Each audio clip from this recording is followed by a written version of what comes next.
안녕하세요. 신의21의 김혜리 기자입니다. 이렇게 유튜브에서 인사를 드리게 됐는데요.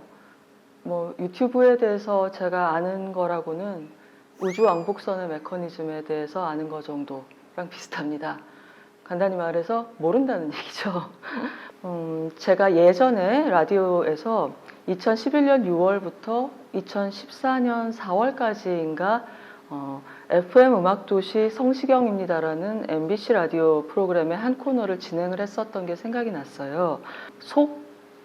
김혜리 영화 사람을 만나다를 유튜브의 주제로 삼아서 영화 속의 인물, 영화 속의 캐릭터를 영화 이미지와 더불어서 이야기하는 기회로 삼으면 어떨까. 가능하면 결정적인 디테일은 피하도록 하겠지만 스포일러가 어느 정도 들어가는 건 불가피하다는 걸 양해를 해주셨으면 좋겠어요.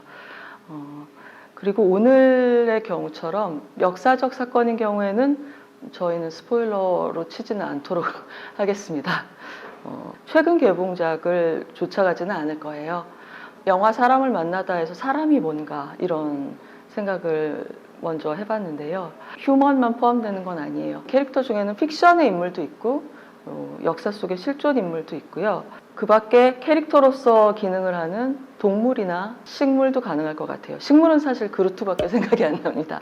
아무리 실존 인물이라고 해도 이것이 어떤 서사 예술의 인물로 들어갔을 때에는 그 서사의 작가가 그의 어떤 점을 부각시키는지 착안을 하는 것이거든요. 그래서 자연인과는 조금 다른, 마치 그 인물이라는 단어가 사람인자, 그다음에 우리가 사물을 뜻하는, 물건을 뜻하는 물자의 결합으로 이루어졌듯이 일정한 상황에서 어떤 역할을 수행하는 사람을 가리켜서 인물, 캐릭터라고 할 수 있다고 정의를 해야 될 것 같아요.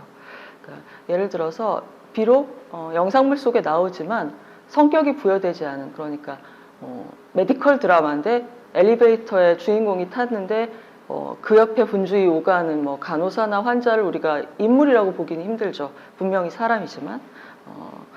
그리고 반면에 사람이 아니더라도 킹콩이나 아니면 아까 말씀드린 그루트 같은 캐릭터는 영화 사람을 만나다에 출연할 자격이 있는 것입니다. 이 정도로 대강 앞으로 어떻게 진행될지 감을 얻으셨으면 좋겠고요. 그럼 첫 회의 영화로 퍼스트맨 속의 닐 암스트롱 이야기를 시작하도록 하겠습니다.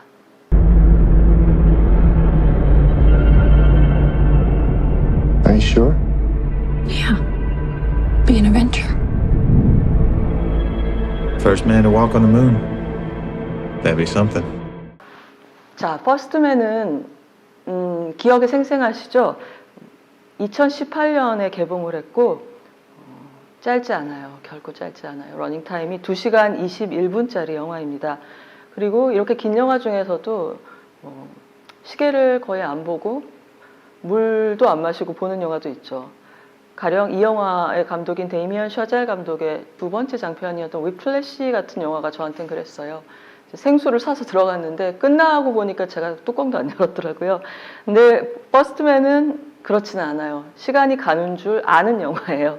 그래서 어떻게 보면 약간은 지루하다는 그 점이, 시간의 무게를 느낄 수 있다는 점이 우주여행이 소재이지만 결코 흥분되고 신나는 시간을 주는 영화는 아니라는 영화의 특색을 대변하기도 하죠. 제목이 곧 주인공의 캐릭터인 영화이기도 한데요. 왜 어째서 첫 번째 인간이냐.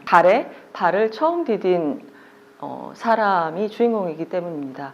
그래서 1969년 달에 처음 발을 디딘 남자, 미국인 닐 암스트롱이 이 전기 영화의 중심에 있고요. 이 인물에 대해서는 굉장히 유명한 사람이면서도 자신에 대해서 세상에 알리는 걸 좋아하지 않았어요. 그리고 영웅 역할을 좋아하지 않아서 인터뷰가 드물다고 해요. 그래서 전기가 직접 이 닐 암스트롱이 인터뷰를 제공한 전기는 딱 한 권밖에 없거든요. 그래서 그 전기, 제임스 R 한센이 쓴 굉장히 두꺼운 책을 데이미언 셔젤 감독이 받아들여서 다른 각색 작가와 함께 시나리오로 옮긴 책입니다. 이 책은 번역이 돼 있는데요. 자, 이 책입니다. 사실 너무 무거워서 들고 올까 말까 망설였어요. 이 정도 두께면 달에서 중력이 6분의 1이라고 하더라도 발등에 떨어지면 살짝 아플 것 같은. 이 책은 읽어보면은 또 딱딱해요. 그 어떤 인간의 드라마뿐만 아니라 이 책을 읽고 나면 미국의 초기의 그 우주 탐사 계획에 대해서 마치 백서를 읽듯이 많은 정보를 얻을 수가 있습니다. 저희 첫 회라서 퍼스트맨 선정하신 건가요, 설마? 그렇게 작정을 했으면 제가 무척 치밀한 사람이 되겠지만 그렇진 않고요. 이렇게 된 김에 마지막 회는 라스트맨 스탠딩을 해야 되나. 자, 그러면은 이 영화의 특징과 대충 어떤 이야기인가, 어디서부터 어디까지를 다뤘는가를 소개를 드리고 그다음에 우리 제목에 부합하게 사람 이야기로 들어가도록 하겠습니다. 일단 퍼스트맨은 감독 때문에 시선을 받을 수밖에 없었던 영화예요. 왜냐하면 21세기 들어와서 부상한 우리가 주목하는 미국의 신예 감독 중에 한 명이 연출자이기 때문이죠. 바로 1985년생인 데미안 셔젤 감독이 그 주인공이고요. 이 외에 미래 미국 영화를 책임질 이름들 하면은 비슷한 연배로 뭐 라이언 쿠글러 감독이라든가 아니면 플로리다 프로젝트와 텐저린을 만든 션 베이커 감독이라든가 이런 감독들을 떠올릴 수 있죠. 근데 데미안 셔젤 감독의 특징은 우리가 알고 있는 세 편의 장편, 우리나라에 개봉된 두 번째, 세 번째 영화가 전부 음악 영화였어요. 본인도 이제 드러머가 되려고 하다가 포기를 했다 그러죠. 근데 음악 영화이면서 이제 그것도 재즈 음악에 관한 영화들이었던 거예요. 그래서 첫 영화는 공원 벤치의 가이와 메들린이라는 약간 다큐멘터리 스타일의 음악하는 사람들의 이야기였고, 위플래시 여러분 잘 알고 계시고, 또 세 번째 영화는 큰 성공을 거둔 라라랜드였죠. 바로 이 라라랜드에서 같이 일했던 라이언 고슬링이 제가 오늘 소개드리는 퍼스트맨에서 퍼스트맨 닐 암스트롱 역할도 맡고 있습니다. 그래서 사실은 그 데미안 셔젤의 영화가 닐 암스트롱 영화라고 들었을 때 이제 우스개로 그래? 루이 암스트롱 아니고 그 재즈 뮤지션 영화를 할 것만 같았는데, 근데 또 반대로 생각하면 감독 입장에서는 언젠가 한 번은 뮤지컬이 아닌 영화 쪽으로 진입하는 계기가 있었어야겠죠. 그래서 뭐 한번 거쳐가야 되는 관문으로 보이기도 합니다. 근데 또 이 영화를 보다 보면 닐 암스트롱이 루이 암스트롱은 아니지만 실존했던 이 우주 비행사가 대학 시절에 뮤지컬 감독을 했었고 작곡을 했었다는 얘기가 또 굳이 들어가 있기도 합니다. Neil plays piano. Neil knows all kinds of show tunes. Janet. Oh, come He on. was musical director of his fraternity in college. Honey. Yeah, he wrote the musical for the all-student review. I didn't write the music. Yeah, he did. 제 생각에 이 데미안 셔젤 경우에는 앞에 두 음악 영화와 이 우주 비행사 이야기 퍼스트맨의 공통점은 다 희생을 무릅쓰고 어떤 자기 분야의 높은 경지에 다다르기 위해서 고독하게 단련하는 남자의 이야기예요. 그리고 그 성취를 위해서 어떨 때는 그 사람뿐만 아니라 그 사람 주변 사람들의 삶까지 이제 연료로 들어가는 그런 이야기를 하고 있어요. 그러니까 바꿔서 얘기하면 데미안 셔젤은 뭔가 훌륭한 것을 이루기 위해서는 잃어야 한다, 다 가질 수는 없다, 포기할 부분이 있어야 된다라는 어떤 강박 아니면은 지금까지의 그가 살아오면서 가진 신념이 그런 거라고도 보여져요. 위플래시에서 본 드러머와 스승 관계가 그런 걸 잘 보여줬었고, 좋은 예술가를 만들기 위해서 무엇이 필요한가? 이 퍼스트맨의 암스트롱은 영화가 지속되는 동안은 가족을 포기한다거나 아내와 헤어진다거나 그런 일은 없지만 그 대신 많은 삶에 있어서 즐거움이나 아니면 다른 사람과의 소통이나 그것이 상대가 가족이더라도 그래서 전부 다 개방해 놓지 못하는 모습, 그리고 정말 많은 공부를 하고 이 영화의 많은 장면에서 서재에 앉아서 계속 문제를 해결하고 있고 책을 읽고 있고 공부를 멈추지 않는 모습을 보이고 있어요. 뭐 그냥 한가롭게 시간을 보내는 모습은 거의 없죠, 이 긴 영화에서. 자, 그럼 여러분들이 실존 인물이라서 달에 갔던 그 사람에 대해서는 알고 계시겠지만 정확히 또 이 닐 암스트롱의 행보를 아는 분은 적을 것이고, 그 중에서도 데미안 셔젤 감독이 어느 부분을 다루고자 했는지는 모르실 테니까 영화를 안 보셨다면 간단히 말씀드리도록 하겠습니다. 일단 이 영화는 전기 영화 중에서 요람에서부터 무덤까지를 다 담은 그런 전면적인 바이오그래피는 아니에요. 원작은 그래요. 뭐 미국에 처음 이민 온 닐 암스트롱과 그 아내 자넷 암스트롱의 조상 이야기부터 시작해서 닐 암스트롱이 사망하기까지를 아주 촘촘하게 담고 있어요. 하지만 영화는 그러지 않기를 택했고요. 영화가 다루는 부분은 닐 암스트롱이 나사에 입사를 해서 미 항공우주국에 입사를 해서 아폴로 11호 선장으로서 달에 갔다 오는 미션을 성공하고 귀환한 직후까지만을 다루고 있습니다. 연대적으로 말하면 1961년에 모하비 사막 훈련에서부터 이제 달 하면은 여러분 기억하시죠? 69년. 올해가 마침 50주년이 되어서 이제 많은 기념 행사들도 열리고 있는 걸로 아는데요. 거기까지 다루고 있어요. 근데 이 영화에서 감독이 이 달 착륙만큼이나 닐 암스트롱의 인생에서 중대한 사건으로 설정해 놓고 있는 것이 영화 초반에 일어나는 2살짜리 딸의 죽음이에요. 캐런 암스트롱의 죽음이에요. 책에서는 그렇게까지 이 사건을 이제 영화의 결정적인, 이 삶의 결정적인 변수로 놓지는 않았는데 이제 이것은 영화를 만든 사람들의 선택이라고 해야겠죠.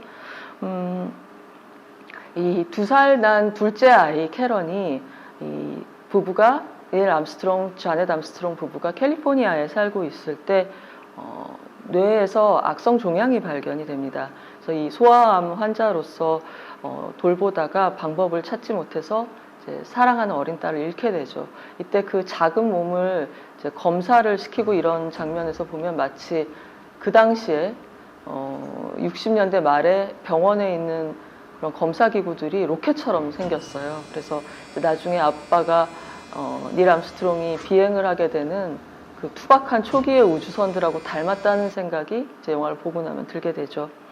근데 이 딸을 잃어버린 직후에 이 휴스턴에 있는 나사에서 최초로 민간 우주 비행사 채용 모집을 하게 되는데 거기에 응하게 됩니다. 그리고 온 가족이 다 이제 텍사스 휴스턴으로 이사를 해서 그 나사 직원들이 살고 있는 사택 단지라고 하나요? 그런 데서 살게 되죠.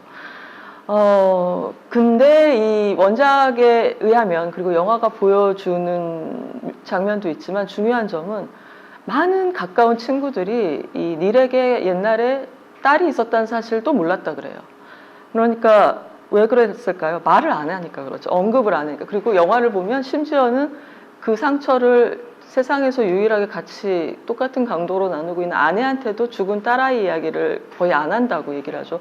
그러니까 이럴 경우에는 굉장히 불안해집니다. 사실 아내한테까지 그런 이제 추억을 나누지 않는다는 거는 그만큼 과도하게 밀봉이 돼 있다는 뜻이기 때문에 그 감정이. 그래서 그 점 때문에 아마 이 영화를 만든 사람들은 이 닐 암스트롱의 또 굉장히 내성적인 성격이라든가 일에 대한 아주 그 정상을 벗어난 범위의 집중력, 이런 것들의 원인의 하나로 그 메꿀 수 없는 어떤 딸의 상실을 이 작용을 했다고 본 것 같아요. 친구한테 처음으로 그네를 보면 딸 얘기를 하는 장면이 뒷부분에 나오잖아요. 네. 네, 그 그네를 보는 순간 자기도 모르게 딸 이야기를 하면서 감정이 삐져나오거든요. 근데 그게 이렇게 표현하려고 표현한 감정이 아니라 그네 때문에 그냥 마치 풍선이 툭 터지듯이 바람이 새 나온 것 같아서 본인도 당황하죠.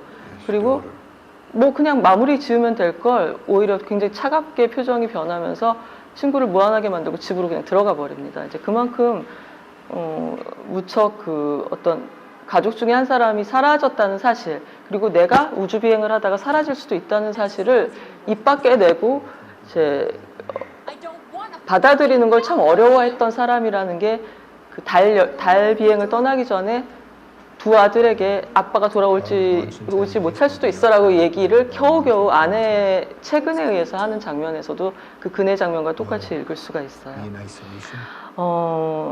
그리고 또 하나는 보통은 그런 이제 상을 당하고 나면은 뭐 동료들도 좀 쉬기를 바라고 인생의 급격한 변화를 그때 결정하지는 않는 법인데 닐 암스트롱 경우는 아주 빠른 시간 안에, 물론 흔히 오지 않는 기회여서 그랬을 수도 있겠지만 나사 면접에 응해서 이제 삶을 바꿨다는 것, 그리고 제가 말씀드린 대로 그 이후에 평생 동안 이어진 이상한 딸에 대한 침묵 이런 게 이제 전기 작가로 하여금 그 캐런의 상실을 크게 평가하도록 이끈 것 같습니다.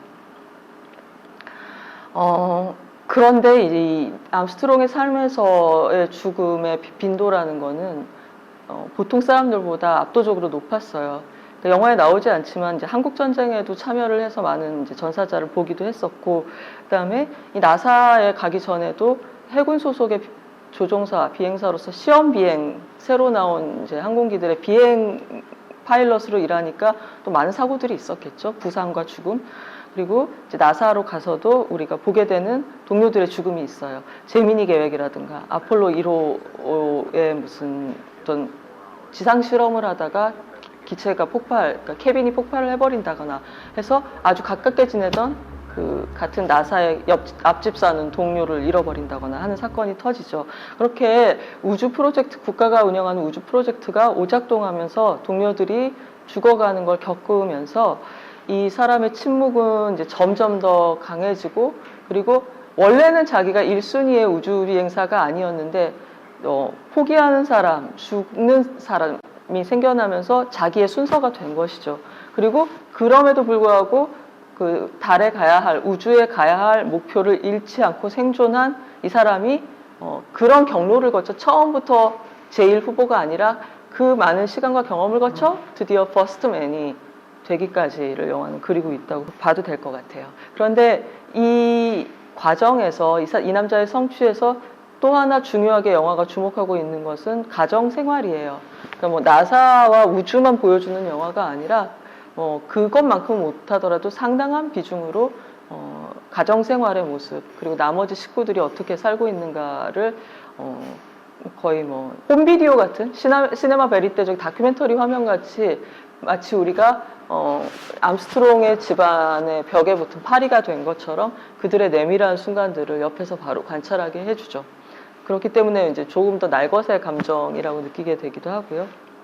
근데 홈비디오처럼 찍었는데 영화에서 암스트롱이 웃는 장면을 거의 못 본 것 같아요. 보통 홈비디오 하면 아이들이 웃거나 엄마나 네. 아빠가 까르르 웃는 장면이 있잖아요. 그렇죠. 홈비디오 그럼 우리가 생각하기에 뭐 돌잔치 때, 뭐 누구 생일 때 그래서 이제 즐거운 기회에만 찍는 건데, 이 영화는 뭐 홈비디오는 아니고 홈비디오 스타일로 찍어놓은, 마치 그 시대 그맘때 70년대 초반, 60년대 말에 찍었던 미국 가정의 홈비디오처럼 찍어서 어떤 향수를 불러일으키기도 하고, 그리고 특별하지 않은 순간에 이들 가족들 간에 존재하는 감정의 벽 같은 걸 보여주기 위해서 주로 쓰였기 때문에 뭐 아들하고 뭐 이렇게 잠깐 노는 장면 그런 걸 제외하면은 웃는 장면은 별로 없고, 그뿐만 아니라 아주 단란한 장면도 별로 없죠.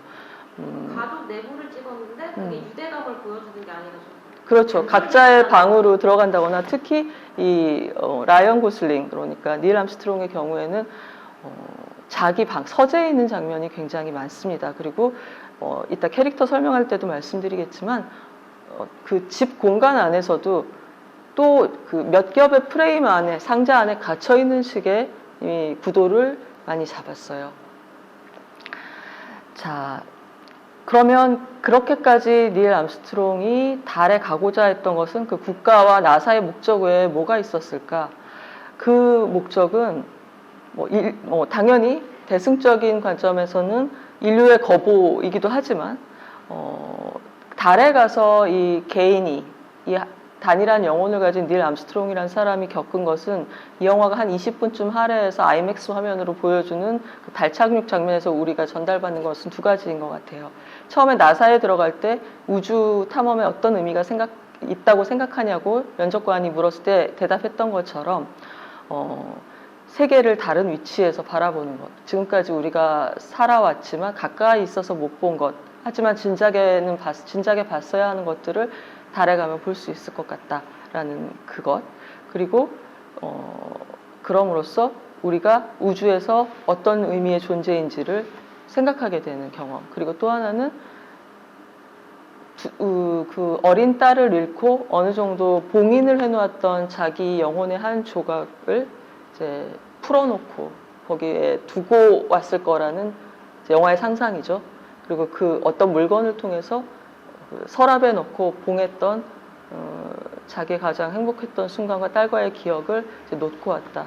저는 이 얘기를 할 때면 항상 화양연화의 앙코르와트에 이렇게 두 연인이 비밀을 넣고 봉에 놓고 왔던 그 장면이 생각나서 스케일 면에서 퍼스트맨이 이긴 것 같다.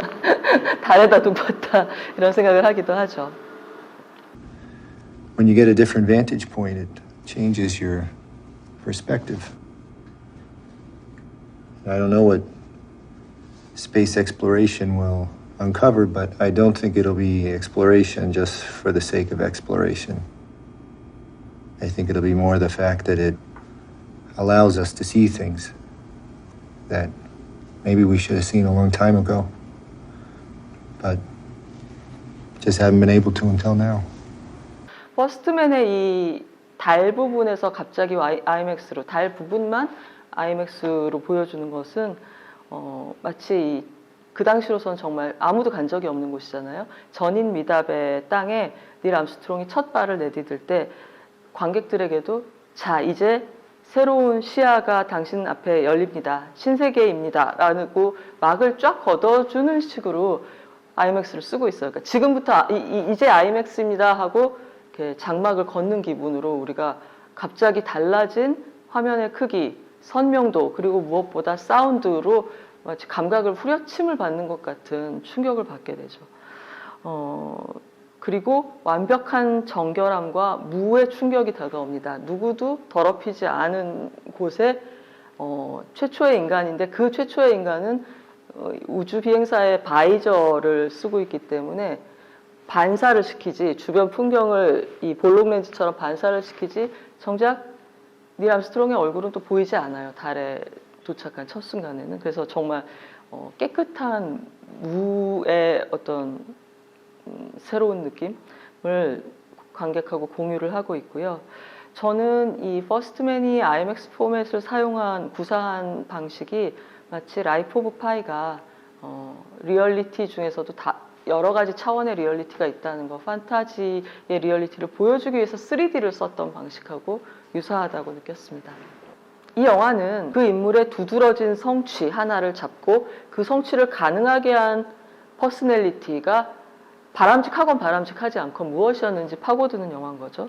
그런 의미에서 이 영화 비슷한 전기 영화로 떠올릴 수 있는 영화는 아론 소킨, 여러분이 잘 아시는 소셜 네트워크의 그 아주 면돈날 같은 대사로 유명하죠. 아론 소킨 작가가 쓰고 데니 보일 감독이 연출한 스티브 잡스하고 비슷한 노선의 전기 영화라고도 볼 수 있을 것 같아요. 어떻게 했냐면 애플 신제품의 프레젠테이션이 유명하잖아요.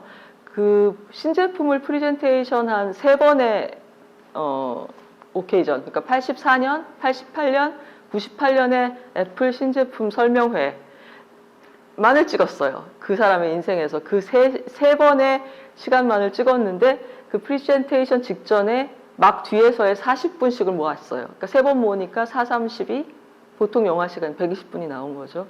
그래서 그 시간들을 통해서 중간중간에 그 세월은 생략하고 스티브 잡스가 어떤 사람이고 무엇 때문에 그런 성취를 이룰 수 있었는지를 보여준 것이죠. 마찬가지로 퍼스트맨도 무엇이 닐 암스트롱을 그 최초의 달여행의 적임자로 만들었는가, 어떤 의지와 욕망이 암스트롱을 그토록 굳건하게 견디게 했는가를 이제 보여주는 전기 영화라고 할 수 있겠습니다. 자, 이렇게 이제 영화에 대한 큰 그림을 마치고 우리가 궁금해하는 남자, 이 닐 암스트롱, 극 중에 영화 속의 닐 암스트롱이죠. 사람을 만나보도록 하겠습니다. 닐 암스트롱은 누구였을까요? 누구라고 데미안 셔젤이 생각했을까요? 첫 번째 이 인물의 특징은 엔지니어라는 점입니다. 우리는 흔히 우주비행사 닐 암스트롱을 먼저 생각하지만 암스트롱은 모험하는 비행사이기 전에 굉장히 뛰어난 엔지니어이고 공학자였어요. 어렸을 때도, 초등학교 때도 원래 비행기 설계가 하고 싶어서 좋은 비행기 설계사가 되려면 조종도 배워야겠다라고 생각해서 이제 시작을 한 게 15, 16살 때의 이제 비행 레슨이었다고 합니다. 그런데 마침 그가 어린 시절이었던 50년대는 어떤 시대였냐면, 사실 우리가 생각해보면 참 신기해요. 비행기가 나오고 그렇게 오랜 세월이 지나지 않아서 우주에 날아가는 비행기를 꿈꾸기 시작한 거거든요. 그래서 그맘때가 바로 미국에서 항공우주공학으로 변모를 하던 가지를 치던 그런 시기였어요. 그리고 우주 비행사가 되고 나서도 이 닐 암스트롱은 항상 이제 나중에 공학 교과서를 쓰고 싶다라는 목표가 있었고, 그것이 이제 늘 공부를 하고 있는 그의 모습을 설명을 하고 있고, 실제로 나중에 공대에서 강의를 하고 있는 모습이 이제 이 원작 안에 사진으로도 들어 있습니다. 그리고 물론 비행사였죠. 근데 비행사로서의 중요한 자질은 뭐냐면 뭐 어떤 고개 비행, 뭐 우리가 흔히 탑건 같은 영화를 봤을 때 그런 영화적인 그런 뛰어난 비행이라기보다 가장 요구되는 자질은 강한 정신력과 지성인 거예요. 왜냐하면 그 당시에는 컴퓨터가 이렇게 데이터를 쉽게 이제 계산을 해서 관제탑에서 쏴주고 이런 게 아니라 뭐 여차하면은 파일럿이 연필 들고 계산을 해가면서 비행기를 몰아야 되는 데다가 그 영화 속에서도 다축, 그러니까 멀티축에 매달려서 굉장히 많이 회전을 훈련하는 장면이 나오잖아요. 그러니까 잘못돼야 기절을 하는 게 아니라 그 비행 과정에 하나로 기절이 들어가고, 기절은 하는 건데, 일단 하는 건데, 깨어나서 얼마나 빨리 제정신을 찾고 조정관을 잡느냐, 이런 것들을 해낼 수 있는 사람이 훌륭한 비행사인 거죠. 그러니까 사실 이 영화를 보고 나면 누가 도대체 저런 직업을 원할까라는 생각이 들어요. 우리가 흔히 SF 영화에서 보아온 모든 것이 반들반들하고 뭐 이렇게 터치 스크린을 대면은 말할 줄 아는 컴퓨터가 주인님 뭐 이렇게 하십시오라고 하는 우주 비행하고 전혀 거리가 멀죠. 그만큼 이제 강한 지성, 합리성, 그리고 과학자의 마인드를 가진 사람이었다는 게 중요합니다. Neil, I was sorry to hear about your daughter. I'm sorry, is there a question? 자, 그리고 닐 암스트롱의 두 번째 특징은 외로운 사람이라는 거죠. 고독한 사람이었다는 거죠. 주변에 아무리 사람이 많아도. 그리고 전 영화를 보다가 이 암스트롱을 이렇게 부르고 싶었어요. 커튼을 내리고 홀로 우는 사람, 이렇게 부르고 싶었어요. 그러니까 그 아이의 장례를 치른 영화 초반의 장면에서 보면 뭐 놀아달라는 아들을 정원으로 보내고 손님들 앞에서 멀쩡한 얼굴을 하고 서재로 돌아와서 아내도 없고, 아내도 물론 손님을 대접하느라 바쁘고 커튼을 내립니다. 그리고 역시 아픈 아이를 둔 난치병을 가진 아이의 아버지이자 과학자로서 그 병에 대해서 많은 것을 찾아보고 연구를 했던 노트를 덮어요. 그러니까 그 노트가 펼쳐진 채로 아이 장례까지 치른 거죠. 그런 병상 노트를 치우고서야 이제 비로소 우는 장면이 나와요. 아마 이 영화에 달리 우는 장면은, 슬퍼하는 장면은 있었지만 흐느껴 우는 장면은 이 장면밖에 없지 않나 싶은데, 그 곁에는 아내도 없고 말씀드린 대로 아들도 없죠. 친구도 없고요. 그래서 굉장히 고독하고, 그렇다고 자기의 고독이나 슬픔을 나누려고 애쓰는 사람도 아닙니다. 그래서 저는 사실 영화의 주인공이긴 하지만 어쩌면 닐 암스트롱은 친구로 지내기엔 좀 힘든 사람이었을지도 모른다고 생각을 해요. 자기의 슬픔에 남들의 손때가 묻는 걸 극도로 싫어한다고나 할까요? 전 그런 인상을 받았어요. 그래서 직장에서 무슨 일로 사고가 나고 마음도 흔들리고 얼굴에도 막 피딱지가 붙어서 부상을 입고 집으로 들어오는 장면이 있거든요. 당연히 사랑하는 아내는 여보 어찌된 일이에요? 라고 경위를 묻는데, 그때 그 자기의 어떤 동요나 슬픔을 아내한테 말해주는 게 힘들어서, 그게 더 힘들어서 갑자기 나 서류를 사무실에 두고 왔다고 다시 차를 몰고 집을 나서는 장면이 있습니다. 그러니까 그 정도로 어떤 그 어려움을 나누는 게 어떤 사람한테는 어려움을 자기가 안고 있는 것보다 더 힘든 일인데, 닐도 아마 그런 사람이 아니었나 싶고요. 그리고 그게 도움이 안 된다고 생각했던 것 같기도 하고요. 그래서 우리가 또 보게 되는, 영화를 보다가 이렇게 뜨악하게 되는 장면 중에 하나가, 또 누군가가 닐 암스트롱을 위로하려고 들 때 놀랄 만큼 매정한 표정이 떠오르는 거죠. 그래서 아까도 말씀드렸지만 그 딸의 이야기를 친구가 물었을 때 갑자기 매몰차게 돌아선다거나, 아니면 어떤 마음에 이제 충격을 입고 밖에 혼자 나와 있으니까 또 동료가 나와서 말을 거는데 그때 좋게 얘기해도 될 것을 내가 말동무가 필요해서 여기 나와 있는 것 같아? 라고 상당히 정말 상대방의 말문을 탁 막히게 하는 셧아웃을 시키는 그런 말들을 합니다. 친구하기 진짜 힘든 사람.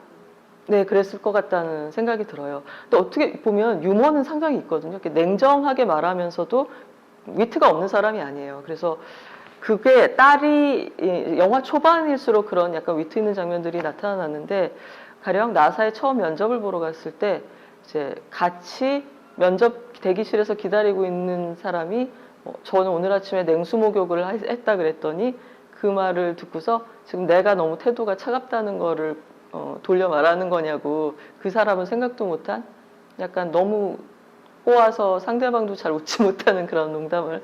자, 그리고 그럼 이 고독을 그러면 이 사람은 어떻게 프로세스를 하는가, 어떻게 이제 처리를 하는가를 보면 세상의 모든 슬픔을 사람들이 이런 방식으로 달랜다면 굉장히 세계가 생산적으로 돌아갈 것 같아요. 상실을 성실로 극복한다고 해야 되나요? 그러니까 이제 끊임없이 자기 목표에 성실히 임하고 거기에 대해서 어떤 넌센스는 전혀 시간을 할애하지 않는 식으로 자기의 고독을 다루고 있죠. 그래서 이런 거를 뭐 말로 설명하기보다 데미안 셔젤 감독은 음악 영화였던 세 편과 이번에 우주 영화인 퍼스트맨을 통해서 어떤 소재를 다루든 굉장히 유능한 필름메이커라는 것은 온천하에 증명을 한 것 같아요. 그러니까 이미지와 음향으로서 하고 싶은 이야기를 할 줄 아는 스토리텔러라는 걸 누구도 이제는 의심하지는 않죠. 그래서 어떻게 찍느냐, 닐 암스트롱을 스크린에서 어느 자리에 갖다 놓느냐를 갖고 그의 이제 정신적인 상태를 표현을 하고 있는데요.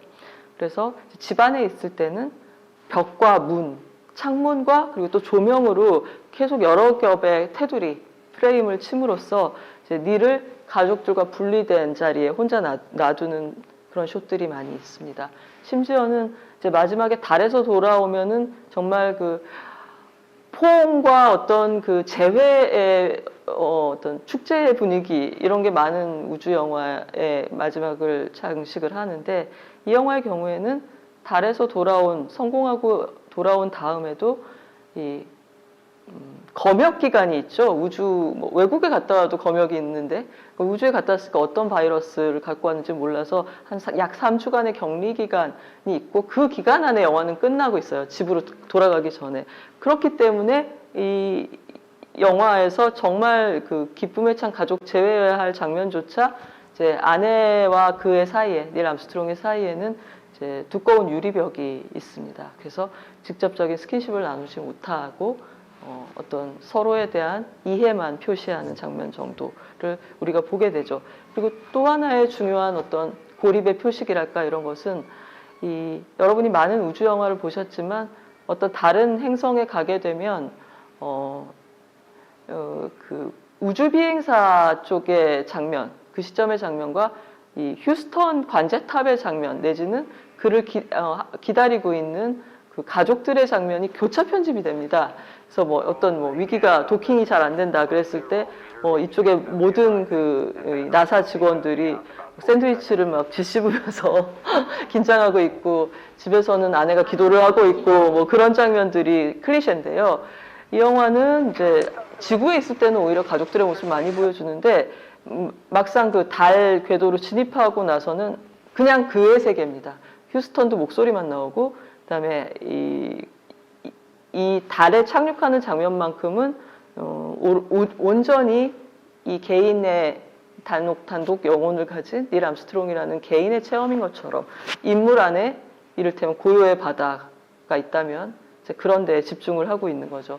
그리고서 이 범세계적, 그때 온 세계가 그걸 지켜보고 있었잖아요. 그래서 저도 저희 부모님한테 그때 엄마 아빠는 어디서 그걸 보셨냐고 여쭤보기도 했는데 그런 세계적인 사건을 완전히 사적인 체험의 차원에서 전달한다는 게 이 우주 여행 영화로서 또 특이한 점이기도 해요. 그리고 이 고독한 사람이었다, 내성적인 사람이었다는 것과 관련해서 또 하나의 굉장히 닐 암스트롱의 특별한 속성은 자기 홍보 욕구가 전혀 없는 사람이라는 거죠. 그러니까 자아 도취도 없고 내가 이런 일을 했다고 약간 들뜰 법도 한데 정말 미디어의 주의를 원치 않았어요.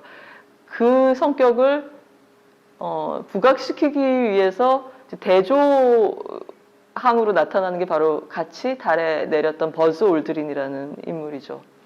그래서 어떻게 보면 좀 버즈 올드린 입장에서 이 영화를 보면 내가 저렇게 경박한 인물로 그려지다니라고 좀 억울하지 않을까? 그런 생각도 했어요. 그 예를 보여주는 장면은 가령 기자회견 자리, 달로 떠나기 전에 기자회견 자리에서 기자들이 이제 사람들이 솔깃할 만한 걸 물어보고 싶잖아요. 뭐 어려운 어떤 과학적인 질문보다. 그래서 그 비행사 여러분은 어떤 기념품을 달에 가져가실 거냐. 약간의 개인 사물이 휴대가 허용되는데 그랬을 때 버즈 올드린은 아내의 장신구를 달에 갔다가 아내한테 돌려줘서 친구들한테 좀 자랑하게 해주겠다고 해서 기자들을 기쁘게 하거든요. 쓸게 생겼으니까. 근데 그때 닐 암스트롱의 대답은 연료를 더, more fuel, 연료를 더 가져가겠다라고 굉장히 맞는 말이긴 한데 듣는 사람을 힘 빠지게 하는 그런 대답을 하죠. 그리고 이 영화에는 나오지 않지만 이 원작에서 취재된 바에 따르면 그 월면에서 달에서 찍은 사진이니까 이제 둘이 갔잖아요. 올드린하고 암스트롱이 갔으니까 두 사람 찍은 사람이나 찍힌 사람이 서로일 거 아니에요. 근데 당황스럽게도 버즈 올드린의 사진은 굉장히 많다 그래요. 처음에 발을 디딘 건 닐 암스트롱이지만 사진상으로는 닐 암스트롱이 찍어준 버즈 올드린의 사진이 많고 닐 암스트롱의 사진은 신체 일부만 나와 있다거나 아니면 뭐 버즈 올드린의 바이저에 비친 모습이라거나 그런 것밖에 없다는 거예요. 이게 말해주는 건 이제 버즈는 사진을 많이 찍어달라고 했고 닐 암스트롱은 나도 좀 찍어줘란 말을 안 했던 사람이라는 거죠.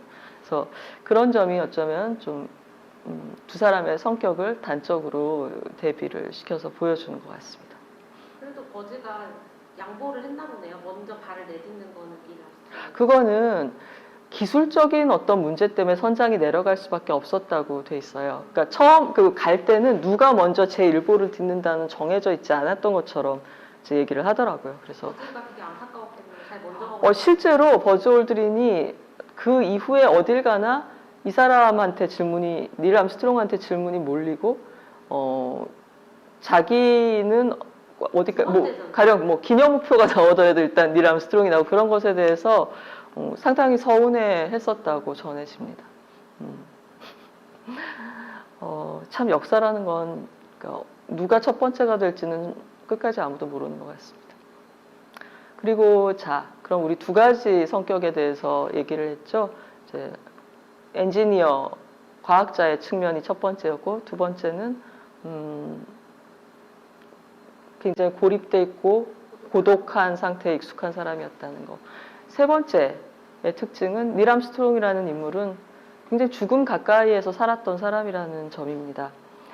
그리고 이 닐 암스트롱이 어떤 캐릭터인가, 이 영화가 닐 암스트롱을 어떻게 바라봤는가는 정확히 이 영화가 우주 탐험을 어떻게 묘사하는지, 우주 영화로서 어떤 입장을 취하고 있는지랑 직결이 되어 있겠죠.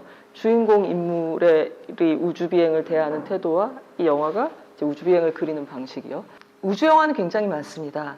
아마 1차, 2차 세계대전과 더불어서 할리우드가 즐겨 다루는 소재 중에 하나일 텐데요. 장르적으로는 우주 영화 중에서 판타지도 있고, 그다음에 SF도 있고, 또는 뭐 실제 나사의 계획에 충실한, 팩트에 충실한 역사적인 영화, 아폴로 13 같은 영화가 이제 그런 영화겠죠. 실패한 프로젝트에 대한 얘기지만요. 퍼스트맨의 특징은 그 중에서 첫째는 우주 탐험을 굉장히 스무스한 경험을 그리지 않는다는 거. 아마 그게 현실적이기도 하지만 고증을 한 영화이기 때문에 황홀하고 어떤 초월적인 경험으로 그리지 않는다는 겁니다. 그리고 두 번째는 보통의 할리우드 우주 영화가 깔고 있는 정서는 뭐랄까, 우리는 승리하리라 약간 그런 게 있어요. 그러니까 첫째는 워낙 우주 프로젝트 자체가 당시 소련과의 경쟁에서 불이 붙은 거잖아요. 그렇기 때문에 애국주의가 당연히 있죠. 그러니까 소련이 뭔가를 먼저 해낼 때마다 애석해하고 이제 의회에서 또 얻어맞을 걱정을 하는 장면을 퍼스트맨 영화에서도 보시게 될 텐데요. 그런 애국주의가 이제 아주 뭐 전면에 내세워지지는 않더라도 바닥에 정서로서 깔려 있고, 그리고 또 뭐 많은 서부 영화랑 그 우주 영화가 비슷한 점, 프론티어 정신이죠. 이제 미지의 세계로 나아가자. 우리는 미지를 두려워하지 않는다라는 어떤 약간의 그 미국의 구호 같은 그런 정신. 하고 퍼스트맨은 굉장히 멀리 떨어져 있습니다. 전혀 그런 진취적인 기상을 갖고 있는 영화가 아니에요. 막 이런 점이 이 영화를 재미없다고 생각하시는 분이 많은 것 같고, 기대치에서 벗어났기 때문에 그런 반응하고 관계가 있지 않나 싶어요. 그런가 하면 또 최근에 나왔던 마션 같이 이 우주미아라는 가상의 사건을 통해서 과학을 예찬하는 그런 신나는 유쾌하고 긍정적인 정신의 영화도 아니죠. 개봉할 때는 그래비티랑 비교해서 어떠냐는 질문도 되게 많이 받았어요. 그래비티의 경우에는 일단은 실화가 아니라는 게 있고요. 그리고 또 어떤 사회적인 맥락에서보다 좀 형이상학적인 차원, 그러니까 한 개인이 완벽하게 단절이 돼 있을 때 그는 살아가야 할 이유를 어디서 찾을 것인가, 그런 조금 더 심리적인 문제에 개인의 내면에 집중을 하고 있죠. 그리고 지구로 돌아갈 이유가 있느냐의 문제에 이르면은 주인공이 행복한가 불행한가까지 우리가 생각을 하게 되는데, 이제 닐 암스트롱의 경우에는 현실의 인물이기 때문에 하나의 상실로는 규정할 수가 없고, 어떤 실제로 다른 사회관계에서 지고 있는 책임이 있고, 그리고 이 영화는 미국 사회에서 당시에 우주 탐험을 어떻게 바라봤는지, 그러니까 먹고 살기도 힘든데 백인들은 달에 간다라는 이제 저항가요도 이제 영화 속에 나오잖아요. 그래서 당시에 다른 미국 시민들이 어떤 다양한 시선으로 우주 탐험을 바라보고 정치가들은 그걸 어떻게 대했는지, 그런 얘기들까지 담으려고 하고 있어서 약간의 시야의 범위가 어느 쪽이 낫다는 게 아니라 다른 영화라고 할 수 있겠습니다.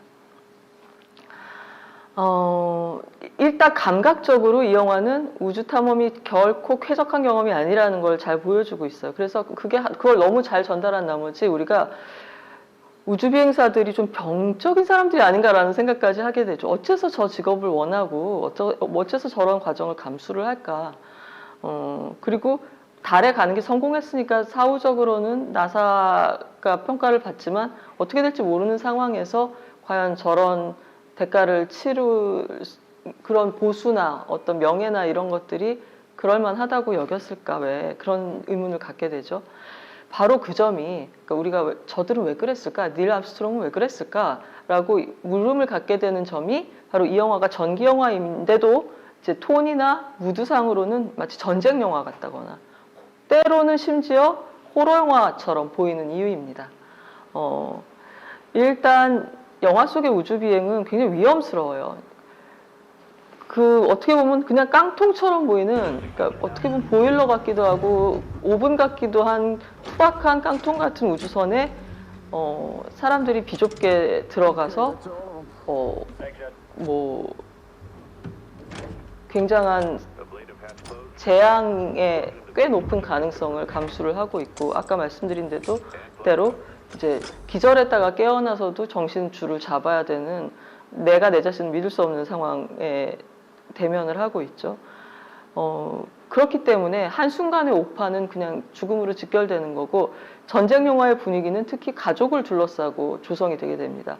왜냐하면 마치 이제 전쟁터에 아버지나 아들이나 딸을 보낸 것처럼 가족들은 언제 비보가 날아들지 모른다는 잠재적인 공포를 깔고 살아가고 있는 거예요. 이 나사 사택지에서는.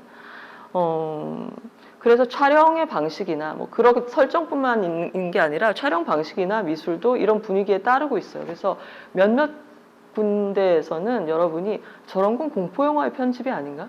공포영화의 숏이 아닌가 싶을 때가 있어요. 자, 예컨대 이 닐 암스트롱의 이웃이자 가까운 동료, 아마 에드라는 이름을 갖고 있었던 것 같은데, 이 사람이 사고로 사망을 하게 됩니다. 근데 그 사망한 후 넋이 나간 그의 아내가 앞집에 사는데 이 자동차 트렁크를 열어놓고 멍하니 계속 서 있는 장면이 있어요. 근데 이제 건너편 집에 사는 암스트롱의 아내인 제닛은 무섭죠. 그 뒷모습을 보고서 이게 무슨 일인가 싶어서 이제 뛰어나오는 거죠. 그리고 그 트렁크 안에 과연 뭐가 들었는지 보는 사람들도 굉장히 당황하게 돼요. 뭐지? 도대체 저기 무슨 무서운 물건이 들어있는 거지? 그리고 슬쩍 지나가지만 그 자넷의 집이 아닌 옆집에 사는 다른 나사 직원의 가족들도 창가에서 흘끔흘끔 이제 그 슬픈 일을 당한 충격을 짊어지고 있는 그 여자의 넉나간 상태를 보고 있는 겁니다. 근데 그런 편집은 마치 정말 미국 교회를 무대로 한 공포 영화처럼 좀 겁에 질리게 만드는 리듬과 숏의 배치를 갖고 있는 편집이라고 할 수 있겠죠. 마지막으로 죽음과 관련해서는 또 그 달에서 보낸 시간도 관련을 지을 수가 있는데요. 이 어떤 그 공식적인 임무, 달에 가서 해야 되는 일들이 1번, 2번, 3번 쭉 있었을 거 아니에요.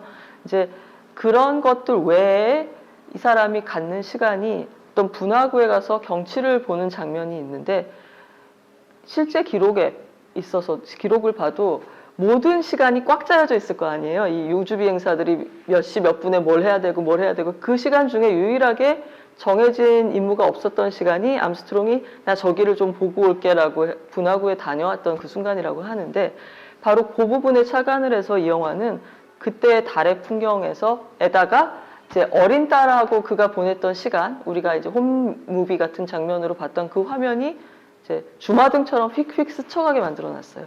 아, 그러고 보니까 기자회견에서조차 이렇게 많은 사람들이 목숨을 잃으면서까지 해야 할 우주 비행이 가치가 있는 일이냐라는 질문에조차 암스트롱의 답변이 안 나오는 것 같아요. 정확히 기억은 안 나지만 많은 장면에서 비슷한 풍경이 나오는데 이 영화를 따라가기 힘들다고 느낀 관객이 있다면 그 큰 이유 중에 하나는 한 사람의 인물이 아주 압도적인 비중을 차지하고 있는데 바로 그 중심 인물이 상당히 불투명하다는 점이에요.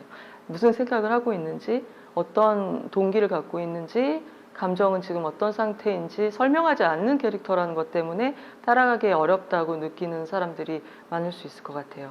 근데 이 연기 자체가 뭔가를 보여주려고 의도하는 연기가 아니라 감추고 싶어하는 사람의 연기, 그럼에도 뚫고 나오는 걸 갖고 유출을 하도록 하는 연기이기 때문에 오히려 그 주인공이 아닌 아내인 자넷의 경우의 심리에 더 관객들이 연민하거나 공감하기는 더 쉽지 않나 하는 생각이 들어요.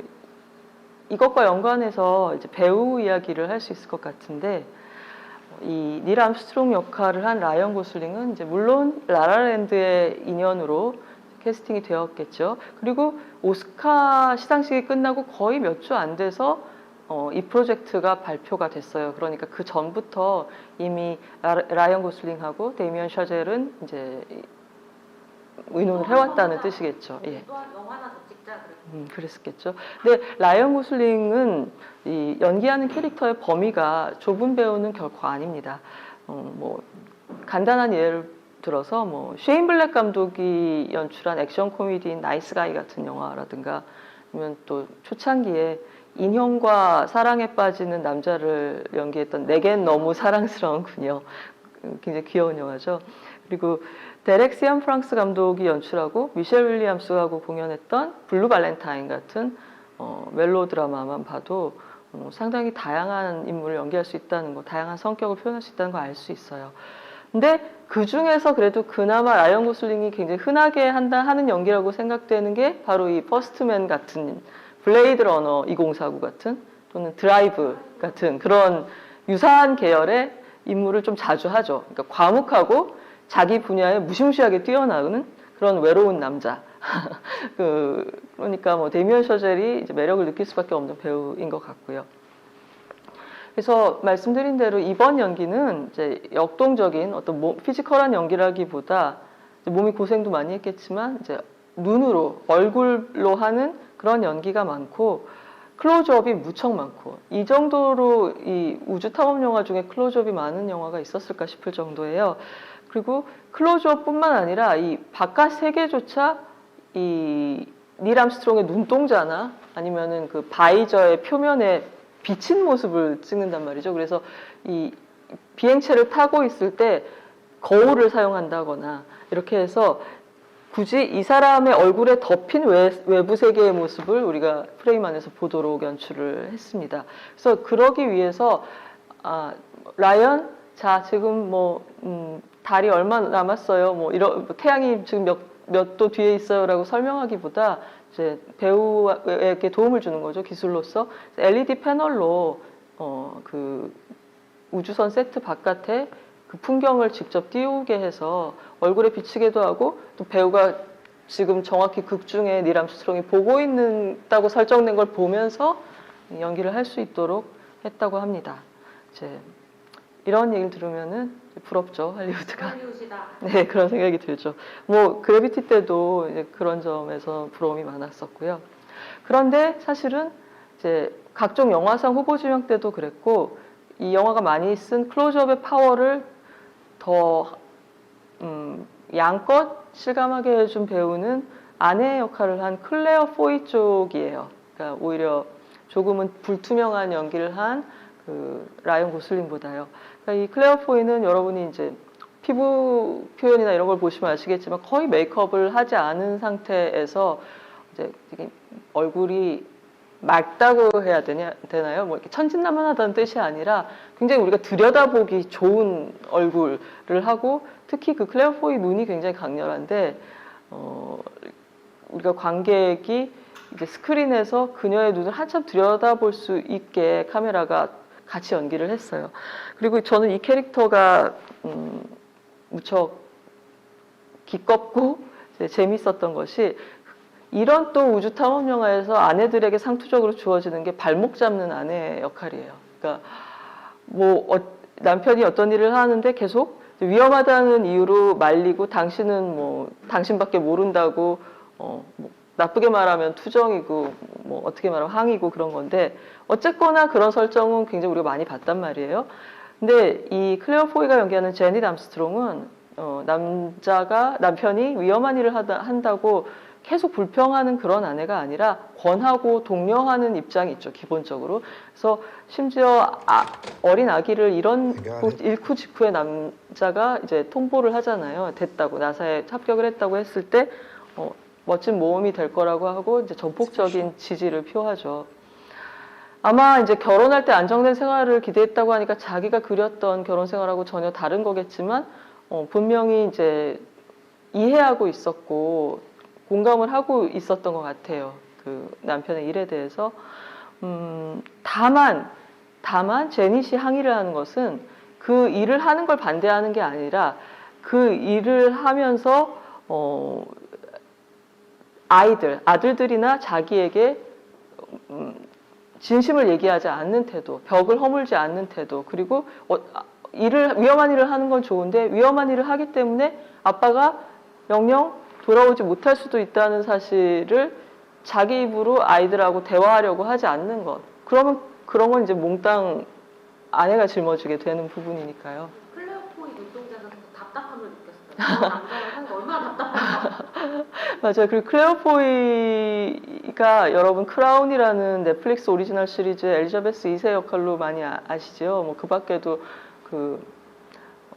드래곤 타투를 한 소녀 시리즈 신작에도 나왔었고 다양한 역할을 하는데, 뭔가 그런 그 약간 영국 여왕스러운 그런 게 있죠. 약간 야단 맞을 것 같고, 그 체구는 작지만 뭔가 이렇게 두려움을 느끼게 하는 그런 위험이 있는 이미지가 있습니다. 맞습니다. 그리고 뭐 클레어 포이든 라이언 고슬링이든 이 영화에서 연기는 배우 못지않게 촬영의 역할이 굉장히 중요해요. 왜냐하면 감정의 핵심이 그 눈동자에 스쳐갈 때를 카메라가 잡아내야 되거든요. 그러려면 시네마토그래퍼가 배우를 이해하고 있어야 되고 캐릭터를 이해를 하고 있어야지 그걸 놓치지 않을 수가 있어요. 그래서 이제 이 영화의 연기는 이제 배우들만의 어떤 성공 업적이라기보다 이제 영화적인 장치를 마련해 준 사람들하고의 협업 결과로 나온 그런 좋은 예인 것 같습니다. 자, 이렇게 오늘 퍼스트맨의 주인공, 첫 번째 인간 닐 암스트롱의 캐릭터로서의 면모를 살펴봤는데요. 아마 영화를 보신 분이라면 궁금한 질문들이 몇 가지 있겠지만 그 중에서도 으뜸은 이게 아닐까 싶어요. 영화에서처럼 닐 암스트롱은 정말 죽은 딸의 아기 팔찌를 달의 분화구에 던져놓고 돌아왔을까? 저도 그것부터 찾아봤거든요. 영화를 보고 나서.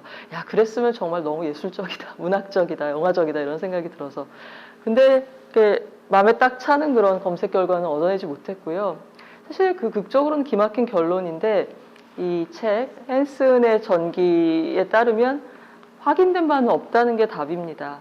다만 이제 닐 암스트롱의 동생이 누이 동생이 오빠가 그랬기를 바란다라고 말을 한 게 있고 그다음에 이제 암스트롱은 그런 일은 그러니까 어떤 부정적인 태도로 인터뷰어에게 답을 했는데 또 그런가 하면 확실히 이 부부에 의해서 부정되지도 않았어요. 가령 이제 제닛을 위한 물건을 뭔가 닐이 갖고 갔다 온 걸로 돼 있는데 그게 뭔지에 대해서는 닐도 말하고 싶지 않다 그랬고 제닛도 함구를 했기 때문에 아주 100% 그런 일은 허구로 꾸며낸 거라고 이제 확정할 수는 없는 거죠. 그리고 무엇보다 굉장히 방대한 인터뷰를 했던 이 헨슨이라는 작가가 이제 집요하게 그런 질문을 던졌고 친지들한테도 물어본 걸로 봐서는 그런 가능성이 좀 읽히지 않았을까라고 또 짐작을 해봅니다. 어쩌면 그랬더라면 참 좋았겠다라는 저의 관객으로서의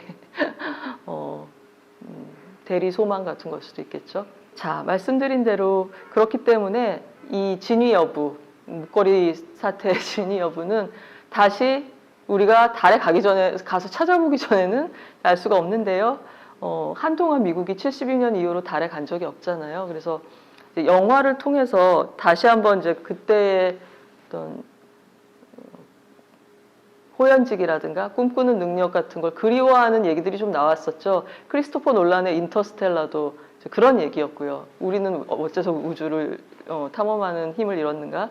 그런 꿈을 왜 잃었는가? 그런 거였는데 이제 뭐 지금 정권에서 계획을 발표를 했죠. 그래서 다시 미국은 2024년까지 달 착륙을 하려는 프로젝트를 시동을 한다고 합니다. 그리고 오늘 유튜브를 녹화하는 오늘의 며칠 전이었지? 기억이 잘 안 나는데 그 프로젝트의 이름을 정했다 그래요. 아르테미스라는 이름을 발표를 했어요. 그 지난번에 달에 간 우주선이 아폴로였는데 여러분 그리스 로마 신화에 보시면 또 한 여신의 남매, 쌍둥이 남매가 아들이 아폴로고 이제 딸이 아르테미스죠. 세일러문이 키우는 고양이 이름이 아르테미스. 그렇죠. 달의 아폴로는 태양신이고 아르테미스는 달의 신이고 그렇기 때문에 이건 이제 뭐 21세기의 시대 정신을 나름 반영하려고 노력을 한 것 같습니다. 아폴로의 쌍둥이 여자 형제가 이번에는 우주 계획의 제목이 되는 것이고 당연하게도 이제 여성 우주 비행사가 계획에 포함이 될 거라고 그럽니다. 그래서 오늘의 퍼스트맨 이야기는 다음 기회에는 제가 퍼스트우먼의 캐릭터를 그런 영화가 나와서 퍼스트우먼 캐릭터를 또 이러저러하게 얘기하는 자리가 있지 않을까 하는 희망을 가져보면서 마무리 짓도록 하겠습니다. 여러분 처음이라 많이 서먹하고 서툴렀는데 인내심 가지고 여기까지 봐주셔서 고맙습니다. 끝까지 보신 분들은 우리만의 암호